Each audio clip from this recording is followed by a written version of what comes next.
So in the changed idea, I tried to build in more playfulness, surprise, fun, where the challenge remains the same. I want them to go into Second Life and play around. I got rid of that level 1 challenge and added a new one for a 10-point challenge that students would attend an IST 110 meet and tweet session at Penn State Isle in lieu of the next class period. So their task was to meet at least 7 people during the class period, find out who the person was, their avatar name, and one fun fact about them, and to take snapshots from within Second Life of each encounter. And they can post those in their Flickr photo stream using the game hashtag and hand in student names and fun facts in the next class. And that the bonus piece was for them to find out which person they're milling around was actually me, without asking directly, but trying to find out through other questionings. And the first one to tweet a link to the pic with me in it wins the 10 bonus points. So I just think there's a lot more fun in that part of it.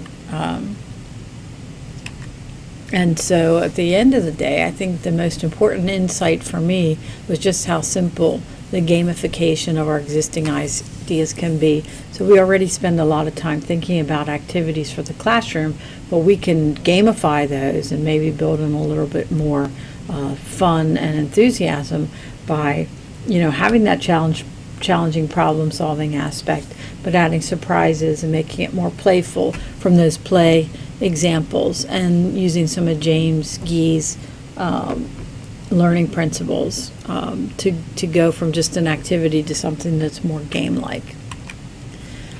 So the third idea we wanted to share was Stanford University School of Design, their D-School crash course, which is to create innovators. And I think there's application for this in every content area. And this shows just on the left example of the D-School in action, but that's about $10,000 for a weekend. But they make everything available for free on the web, and so we took full advantage of that. On the right, that's our faculty and our chancellor at the opening campus meeting, where we had a great deal of fun introducing this D-School concept.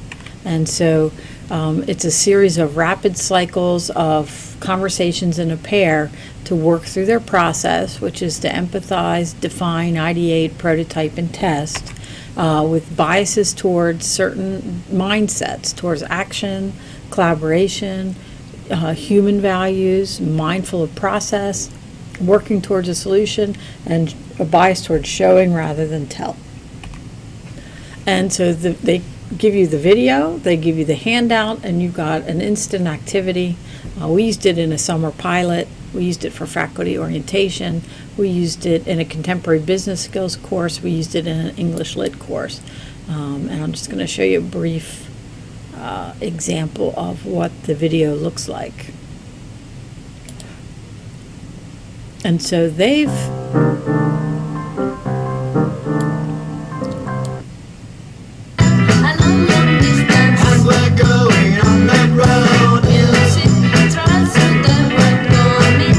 So you can see there's a clock that's counting down. People are working on activities, which I'll show you in a minute. And then at the end of each sequence, there's a gong that lets you know it's time to look up to your facilitator and get instructions for the next part of the sequence.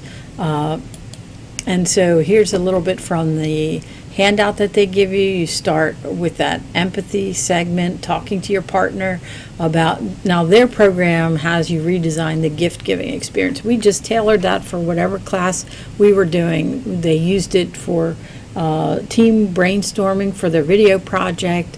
We used it to talk to a partner about challenges in the classroom that or questions that we wanted answered. And so you work with your partner and you switch back and forth, listening to each other's, being designer and customer, and then working towards the ideation stage and sketching different ways to meet your users' needs, writing problem statements, and then finally prototyping with just simple art supplies. And we have yet to have done it where it wasn't a really big hit, and people didn't walk away feeling differently about who they are as an innovator, and just really great way to get interaction into your class. So, that was really a whirlwind through 3 ideas. We just would recommend, to partner with your ed tech folks, try something new, stay on top of trends, learn with your students, and have fun, which I think we absolutely did. And there's time, which I think there is. And there is time. So on your handout, I put the steps to, if anybody has a smartphone and would like to try the Aurasma app, those are the instructions, and that's the trigger image. So if you download the app, you start it, you're going to click on the search icon and search for Drexel 2013.